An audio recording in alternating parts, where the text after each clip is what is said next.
오늘 우리에게 주신 하나님의 말씀은 출애굽기 32장 30절에서 35절까지의 말씀입니다. 출애굽기 32장 30절에서 35절 말씀까지 교독하시고 마지막 절은 함께 합독하도록 하겠습니다. 이튿날 모세가 백성에게 이르되 너희가 큰 죄를 범하였도다. 내가 이제 여호와께로 올라가노니 꼭 너희를 위하여 속죄가 될까 하노라 하고 모세가 여호와께로 다시 나아가 여짜오되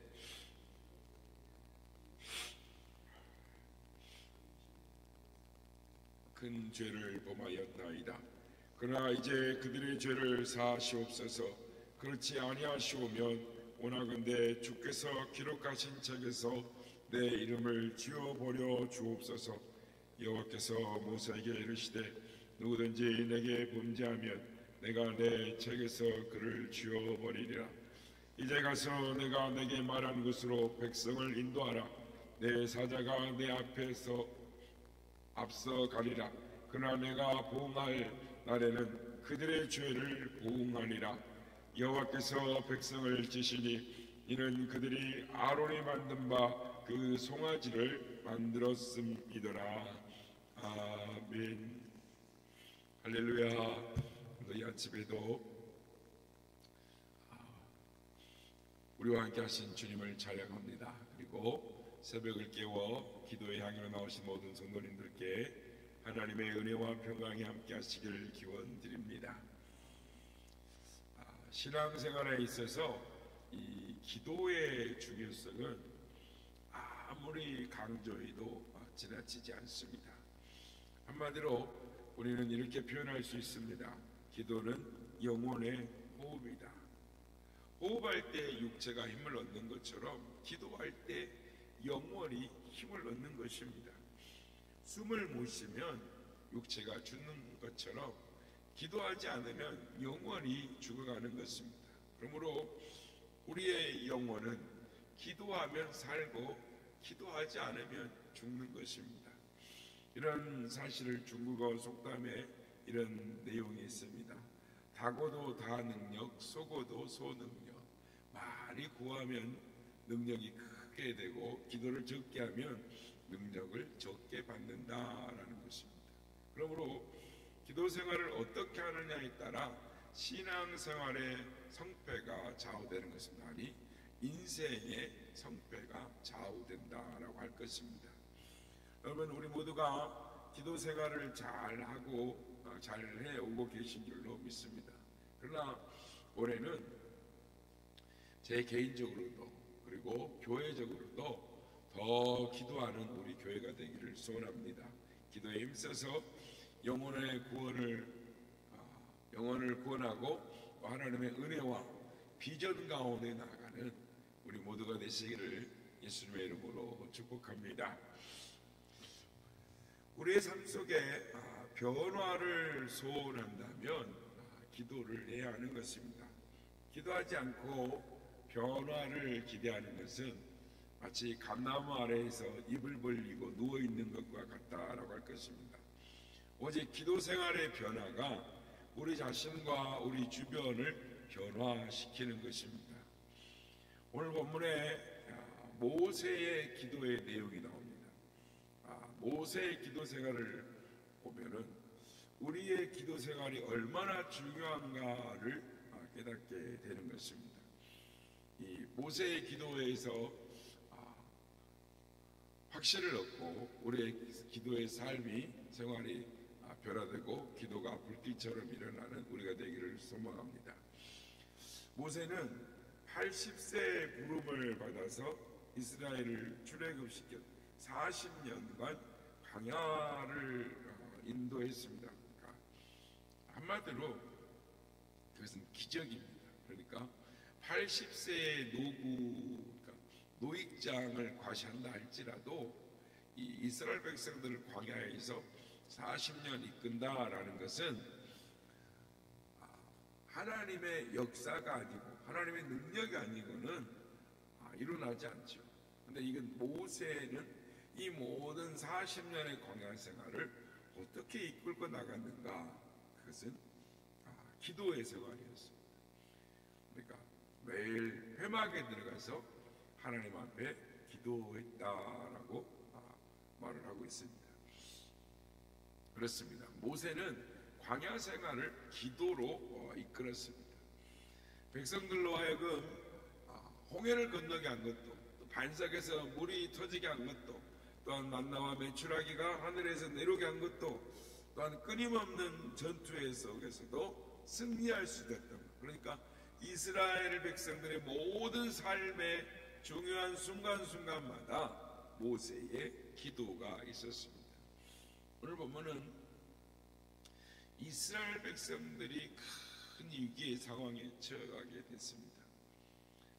우상 숭배를 통해서 하나님의 심판, 내가 저들을 멸하리라, 너를 통해서 새로운 민족을 이끌어내리라. 이 위기 상황 속에 모세가 기도하는 것입니다. 오늘 보면 32장 이 앞전의 상황이 어떤 상황입니까? 금송아지 우상 사건이 기록되어 있습니다. 모세가 시내산 꼭대기 올라가서 하나님 앞에 금식하며 하나님의 율법을 받고 있었습니다. 그런데 산 아래에서 기다리던 백성들이 어떻게 보면 하나님을 일순간에 배신을 해버렸습니다. 애굽의 풍요의 신으로 섬기는 송아지, 그러니까 아피스라 그러죠. 아피스를 금송아지 우상을 만들어 놓고 모세가 산에서 내려오지 않으니 이 아피스를 따르겠다라고 했던 것입니다.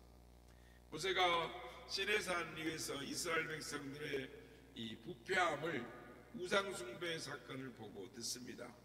그리고 모세가 이 사건을 접하고 어떤 반응을 보였습니까? 두 가지였는데 대노하고 그리고 중보 기도를 합니다. 시내산에서 내려와 보니까 우상 숭배로 이스라엘 백성들이 난장판입니다. 대노하고 백성들을 징계하고 또한 우상을 갈아서 물을 마시게 하고, 그래서 이 우상은 아무것도 아니다 이렇게 하고, 또한 3,000명의 사람들을 제하여 버리죠. 그런데 놀라운 것은 이런 소동이 지난 후에 모세가 하나님 앞에 나아가서 백성들을 위해 중보기도를 하는데 그가 생명을 건 기도를 한다라는 것입니다. 기도는 3차에 걸쳐서 하나님 앞에 생명을 건 기도를 합니다. 그게 시내산에서 하나님께서 네가 이끌고 온 이스라엘 백성들이 부패했다 그럴 때 생명을 걸고 하나님 앞에 기도하죠. 1차 중보기도가 출애굽기 32장 11절에 14절, 그리고 오늘 본문 2차 중보기도 32장 30절에서 35절. 그런데 하나님께서 내가 멸하겠다라고 말씀하시고 안 가겠다 그랬을 때 3차 중보기도 33장 12절 16절, 그래서 생명을 건 하나님 앞에 생명을 건 중보 기도를 합니다. 오늘 본문에 보면 모세의 중보 기도가 나오는데 32장 31절, 슬프도 있소이다. 이 백성이 자기들을 위하여 금신을 만들어 싸우니 큰 죄를 범하나이다. 32절, 그러나 이제 그들의 죄를 사하시옵소서. 그렇지 아니하오면 원하건대 주의 기록하신 책에서 내 이름을 지워버려 주옵소서. 이 책이라는 게 요한계시록 20장에 나온 이 생명책을 말하는 것입니다. 생명책은 이 하나님의 보좌 앞에 있는 명부 생명책입니다. 그리고 하나님의 이 택하신 백성들의 이름이 기록되어 있습니다. 그리고 우리 각자의 행위의 기록의 책이 있습니다. 그래서 하나님 보좌 앞에는 생명책이 있고 우리 각자의 행위의 기록책들이 있어서 우리가 이 행하는 모든 것들을 하나님 앞에 기록되어져 있습니다. 모세는 이 생명책의 생명록에서 자기의 이름이 삭제되는 한이 있더라도 지옥에 떨어지더라도 이스라엘 백성들을 용서해 달라고, 그들을 보살펴 달라고 생명을 건, 영혼을 건 기도를 하고 있는 것입니다. 이토록 이 간절한 기도, 하나님께서 이 기도를 좌시할 수가 없어서 마침내 그의 기도에 응답을 하십니다. 오늘 32장 14절, 여호와께서 뜻을 돌이키사 말씀하신 화를 그 백성에서 내리지 아니하시니라. 14절, 여호와께서 이르시되 내가 친히 가리라, 내가 너를 쉬게 하리라 라고. 하나님께서 진노하셔서 다시는 이스라엘 백성들하고 함께 가지 아니하시겠다, 내가 가면 그들을 죽일 것이다 라고 말씀하시지만, 모세가 금송아지 사건으로 죽을 수밖에 없고 심판받아 멸절당할 수밖에 없는 그 이스라엘 백성들을 중보하는데 생명을, 아니 영혼을 건 기도를 하나님 앞에 올렸습니다. 그래서 이 모세의 중보 기도를 통해서 이스라엘이 구원을 받습니다. 이 모세의 중보 기도는 우리에게 중요한 영적인 의미를 주는 것이죠. 두 가지를 볼 수 있는데, 하나는 예수님의 중보 기도에 대한 예표인 것입니다. 예수님께서 십자가에 못 박혀 돌아가셨다가 3일 만에 부활하시고 승천하셨습니다. 그리고 지금 하나님 보좌 우편에 계십니다. 예수님은 지금 하나님 대제사장으로서 우리를 위하여 중보하고 계십니다. 그것 예수님의 중보 기도죠. 그래서 사도 바울은 로마서 8장 34절에서 누가 정죄하리요, 죽으실 뿐 아니라 다시 살아나신 이는 그리스도 예수시니 그를 하나님 우편에 계신 자요 우리를 위하여 간구하시는 자시니라. 우리를 위하여 간구하고 계신다.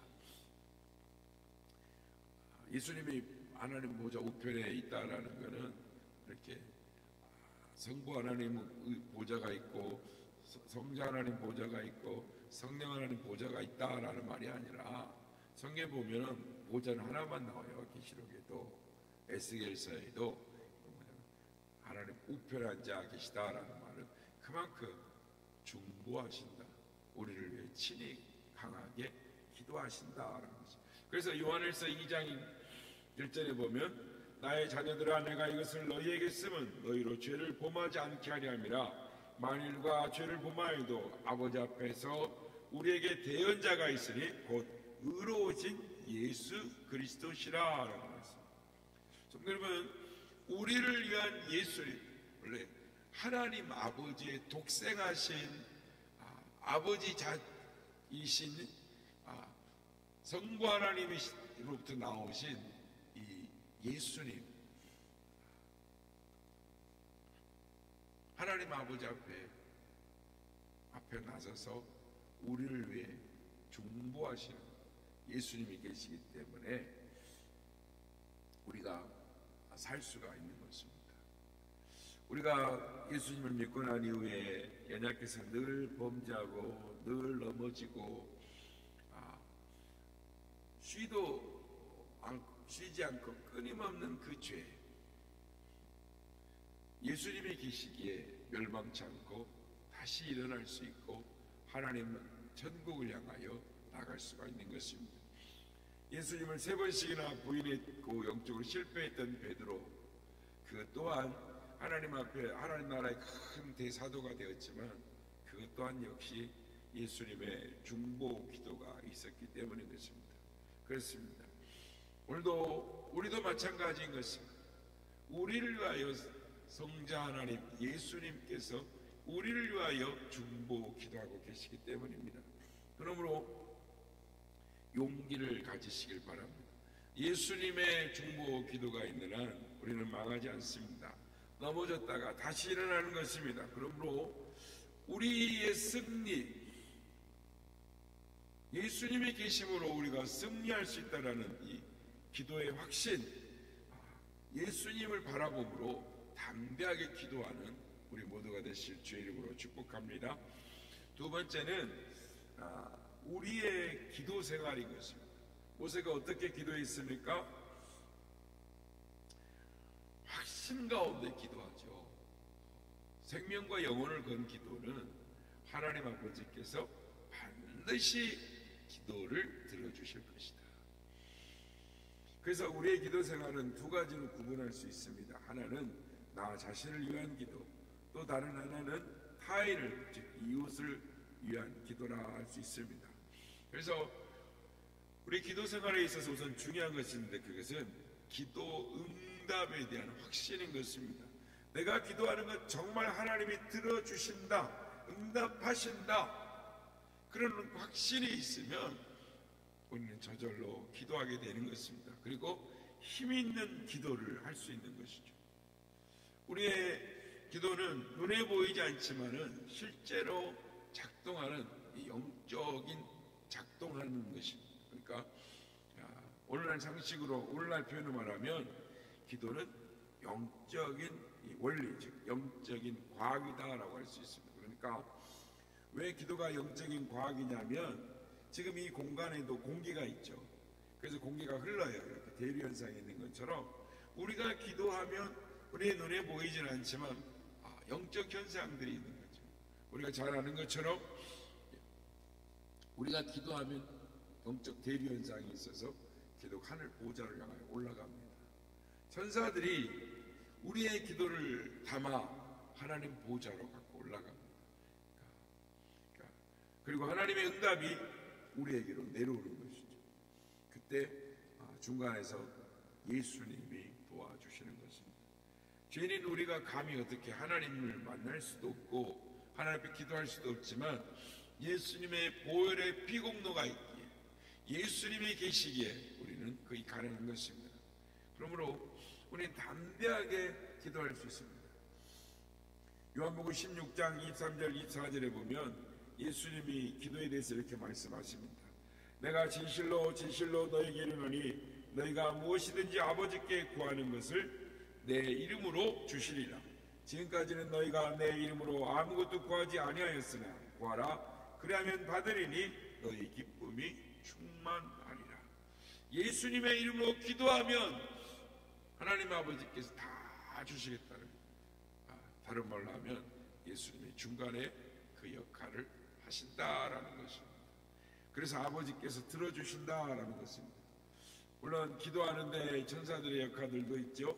요한계시록 8장 3, 4절 또 다른 천사가 와서 제단 곁에 서서 금향로를 가지고 많은 향을 받았으니 이는 모든 성도의 기도와 합하여 보좌 앞 금제단에 드리고자 함이라. 향연이 성도의 기도와 함께 천사의 손으로부터 하나님의 앞으로 올라가는지라.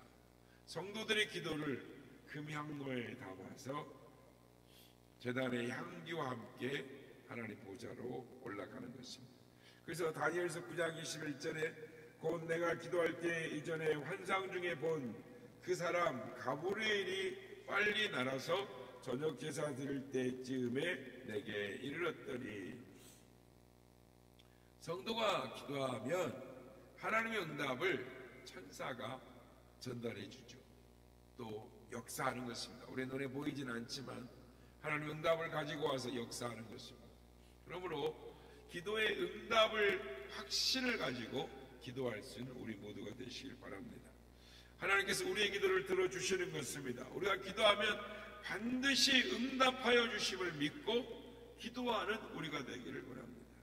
요한일서 5장 14절 15절 그를 향하여 우리가 가진 바 담대함이 이것이니 그의 뜻대로 무엇을 구하면 들으십니다. 우리가 무엇이든지 구하는 바를 들으신 줄을 안즉 우리가 그에게 구한 그것을 얻은 줄로 알리라. 이렇게 분명한 약속이 우리에게 있는 것입니다. 그러므로 우리가 기도할 때 반드시 응답되는 줄로 믿고 깨어 있어서 기도함으로 말미암아 하나님의 능력을 체험하며 살아가는 우리 모두가 다 되시기를 예수님의 이름으로 축복합니다. 마음 속에 근심 있는 사람 주 예수 앞에 가려하라. 슬픈 마음 있으매라도 주 예수께 가려라. 주 예수 앞에 가려하라. 주 우리의 친구네 무엇이나 근심하지 말고 주 주 예수께 아뢰라. 눈물나며 기쁜 한숨 쉴 때 주 예수 앞에 아뢰어라. 은밀한 죄 내게 있더라도 주 예수께 아뢰라. 주 예수 앞에 아뢰어라. 주 우리의 친구네. 무엇이나 근심하지 말고 주 예수께 아뢰라. 괴로움과 두려움 있을 때에 주 예수 앞에 아뢰어라. 내일 일을 염려하지 말고 주 예수께 아뢰라. 주 예수 앞에 아뢰어라. 주 우리의 친구네. 무엇이나 근심하지 말고 주 예수 앞에 우리 앞에 겁을 내는 자여 주 예수 앞에 아뢰어라. 하늘나라 바라보는 자여 주 예수께 아뢰라. 주 예수 앞에 아뢰어라. 주 우리의 친구네. 무엇이나 근심하지 말고 주 예수께 아뢰라. 아멘. 우리의 기도가 반드시 응답합니다. 왜냐하면 우리의 대제사장 되신 우리 주님 예수님이 계시기 때문입니다. 오늘도 그 주님을 바라봄으로 담대하게 기도함으로 기도의 능력을 체험하며 승리하는 삶을 살아가는 우리가 되게 하여 주시옵소서. 이렇게 기도하기 원합니다.